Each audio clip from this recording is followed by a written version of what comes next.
Ömür boyu yarashanda Dileminem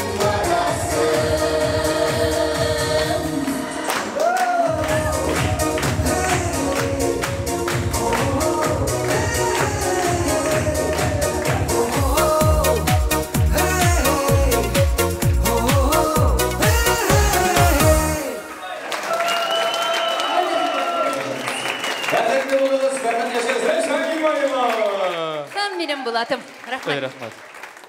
Отан yanında даже мен де жүрші.